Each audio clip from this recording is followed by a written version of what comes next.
long-awaited Southwest bypass that's been on the state transportation plan for so long that many, 2 years ago, people were saying, you know what, with the situation with the state revenues and the problems and all the issues that the government's having to deal with, that bypass will never get built.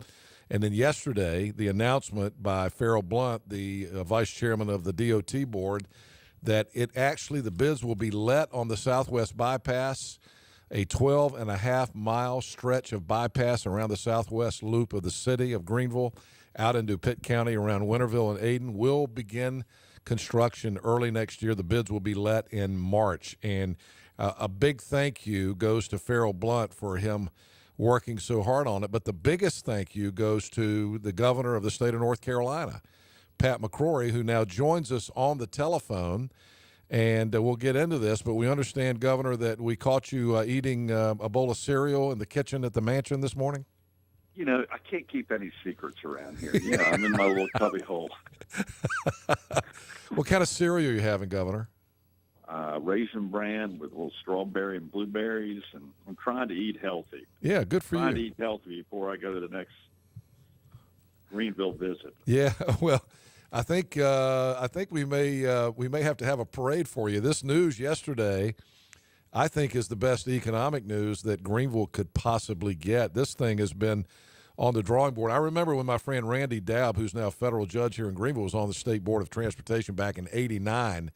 This thing was put on the state transportation plan, and it's badly needed, as you know, if you've ever driven down Greenville Boulevard on Friday afternoon at 5 o'clock. I've been stuck in your this is why we're starting to build roads where the cars are, where there's congestion. And where there's congestion hurts every area of the state trying to get in and out of certain areas, including Greenville. And I've been stuck on that road many, many times. And when we design this new road, it'll have a 46-foot medium, and it'll be designed and constructed to meet a 70-mile-an-hour design speed for a freeway designed to interstate standards. So, that's going to be great for that area. And, it's a 12.5-mile project. You're right. Yeah, $250 million or something like that. And they say it's going to be built in 3.5 years. We're going to, Johnny Rouse, the Division II engineer, told us yesterday in the press conference that we'll be driving on that new highway in the summer of 2018. So it's being fast-tracked. And why did you decide? Because this would not have happened if you had not authorized it and said this is what we need to do. Because I know the pressure on you and the DOT board to move funds to Charlotte and Raleigh and Greensboro and Asheville and other metropolitan areas of the state. Why did you decide that this was important right now in Greenville? Because the data showed it needed to be done. We're not doing it based upon the politics. I'm not building any roads anywhere based upon the politics. We're building the roads now based upon the data. And the data shows, and when you're there, the congestion on Memorial Drive, NC11, and 264 business, I've been on it for years. The data shows that we need to help relieve the congestion there. It's impacting economic development. It's impacting safety. And we're building roads based upon congestion, economic development, and safety. So I don't think it was that tough a decision, but wherever we're building roads, in fact, we're looking at roads based upon our new 25-year transportation plan in the east. I'm going to be connecting certain roads to Hampton Roads, Virginia, not to North Carolina. Yeah.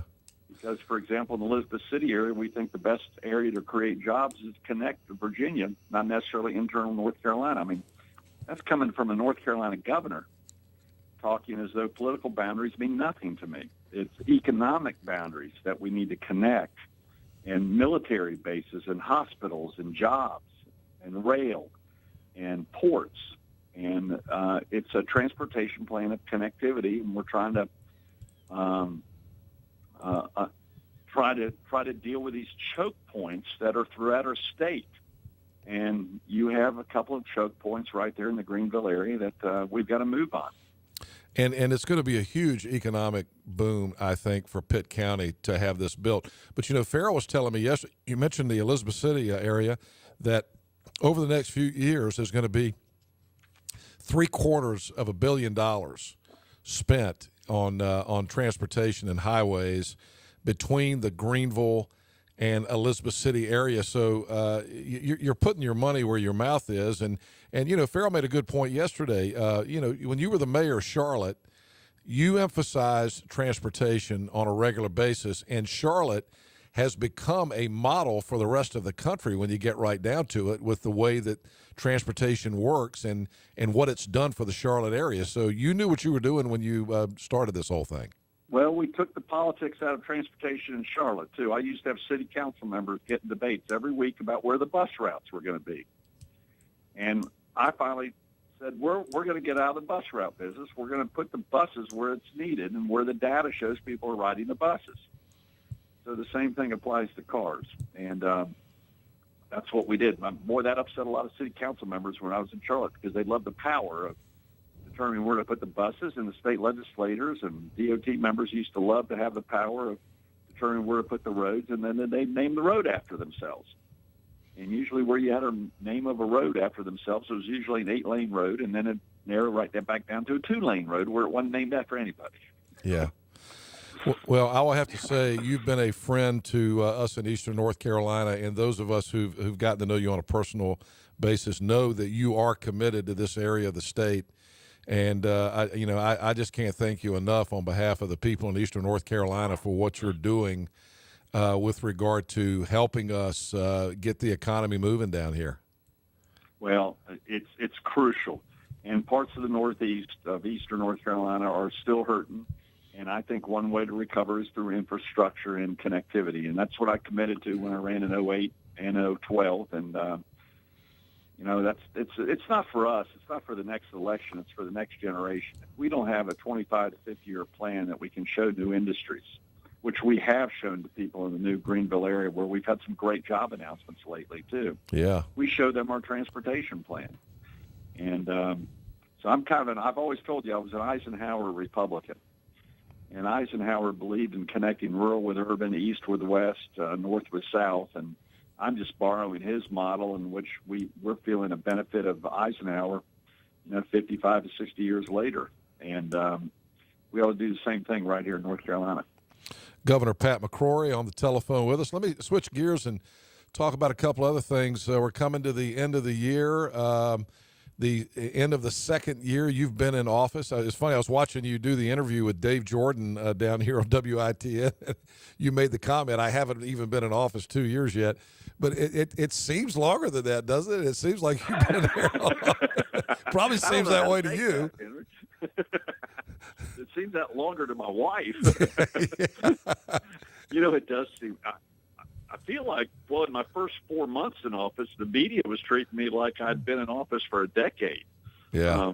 It's been quite odd, I must say that I've not been in office. I'll have my 2-year anniversary on January the 5th.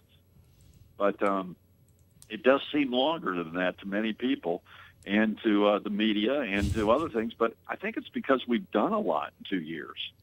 And, there's been a lot of, I've had the protest, and I've had all the people saying, all these new policies aren't going to work. And I'm taking the state down, when in fact the state is in a heck of a lot better shape than it was 2 years ago. We still have a long way to go, but, 2 years ago we were the 5th highest unemployment state in the country, 5th highest in the country. We were right behind California and Nevada. And that's nothing to brag about. And now we're not even in the top 30.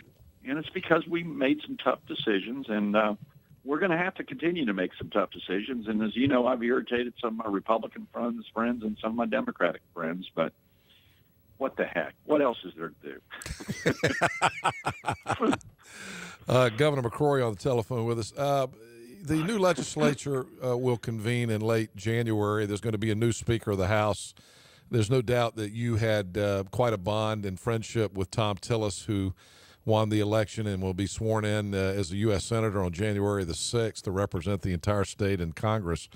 Now you're going to have a new Speaker of the House, and barring some major unforeseen situation, the new Speaker of the House will be Representative Tim Moore, who's a great guy from Kings Mountain, and right. he won the caucus election 2 weeks ago, and I'm pretty sure he's going to be the Speaker of the House.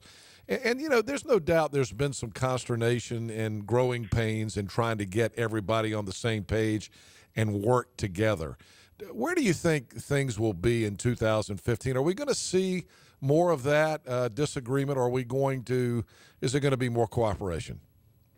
Well, first of all, Tim and I had some barbecue in Shelby a couple of weeks ago and had a wonderful time meeting his dad and his kids, and had a nice barbecue sandwich there. And, I think we're going to have a great relationship, but that doesn't mean we're always going to agree, just like I don't always agree with the Senate side, and the Senate and the House don't always agree. But that's why the founders of our Constitution made things a little more difficult. They have to get agreement. But, we've agreed on 80 to 85% of things during the past 2 years between the House and the Senate. But, there are separation of power things that I'm having issues with the Congress, with the legislature, just like I'm having separation of power issues with the President of the United States right now. And I'm gonna fight for what I think is right for North Carolina and right for our Constitution, whether I'm arguing against the president or whether I'm debating my own fellow colleagues in the legislature. But I'm going to do it in a respectful way, and I'm going to state my case. But on 85 to 90% of the issues, we're in total agreement. And I'm excited about this coming year. But it's, even yesterday, the House and Senate committee got in a big debate about the future of Medicaid. There's total disagreement on how to reform Medicaid. I have an opinion, the House has an opinion, and the Senate has an opinion. And it's a very complex issue. And we ought to have that debate, and we ought to have it publicly, and I welcome that.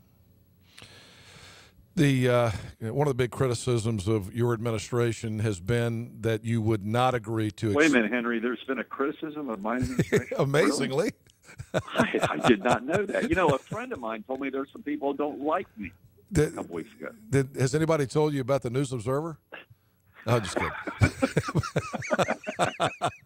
But so, okay, go ahead and tell me about the criticism of my administration. One of the things that you hear is, how can you possibly not expand Medicaid? And of course, you keep saying, we've got so many Medicaid problems that we got to reform it before we expand it.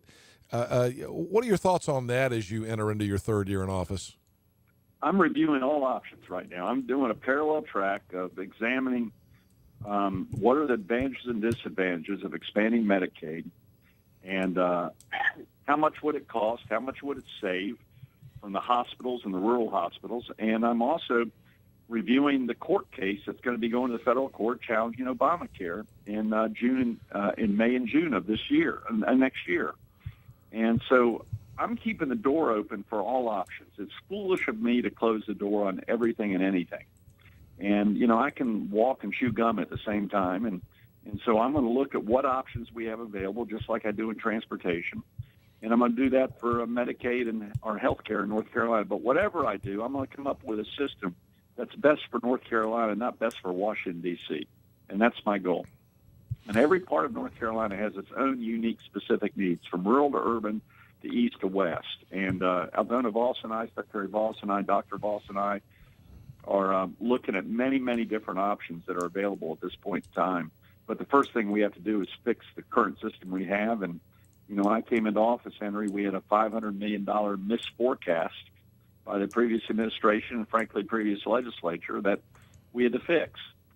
And for the first time, the forecast is $70 million surplus, which is pretty daggum good progress in a short year and a half time period.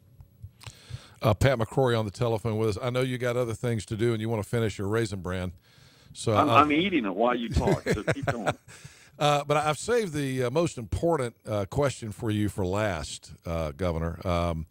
We are hearing that this playoff system in football has shaken up the Big 12 so badly that Baylor and Texas, who's the other one?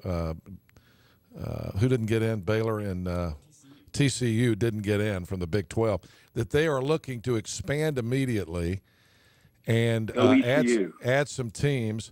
And we need a commitment from you here in the Pirate Nation that you will get on the phone and call your friend Rick Perry down in Texas. And who's the governor in Kansas? Do you know the governor in Kansas? Rick Perry's about to leave. We got a new governor in Texas coming up. You know him? Yeah. He's the guy that I've joined in challenging the President Obama on immigration. Well, we need you to call the governor of Texas, the governor of Oklahoma, the governor of Kansas, and say East Carolina needs to be in the Big 12 if you expand. You guys get your athletic director and your president and your coach, who I love, Ruffin, fantastic coach, and y'all better beat Florida now. That would help, wouldn't it? That would help. Yeah. I think that'd be great. And they're lacking a team to make a playoff system. So, boy, wouldn't that be great for East Carolina? Well, don't you think we could make the case to the Big 12 that they need a North Carolina presence? Absolutely. I mean, it would be great for the state of North Carolina to have a team in the Big 12 for sure. So I'll make the calls. You guys give me the strategy to make it happen. All right. Well, we'll work on that. All right, Governor, thank you again. And again, when you can get down here, we'd love to have you come down and take a victory lap on this decision and announcement yesterday. This is so huge for us, and folks here in Eastern North Carolina just can't thank you enough for what you did on that. It's needed, and I'm proud of Secretary Tatum, my transportation team, and you guys have a great DOT representative in that area. I'm so proud I appointed him, and he's doing a great job. And not only Farrell Blunt, but General Hugh Overholt also, our friend down in New Bern, was here yesterday and made part of the announcement. Yeah, the General's done a great job, and I'm just proud of both of them. And they represent the East very well in the DOT, and I'm proud of my DOT board for making decisions based on data, not politics. And it's helped Greenville, it's helped the rest of the state, and we'll get a bigger bang for our buck for the limited dollars that we have. So that's been our goal, and I look forward to coming down and you guys beat Florida now. Okay. All right. Happy holidays to you and the First Lady. Thank you, Governor. Take care now. Bye-bye. She's right here coming in. All right. Tell her we said hello. All right. Take care. Bye-bye. All right.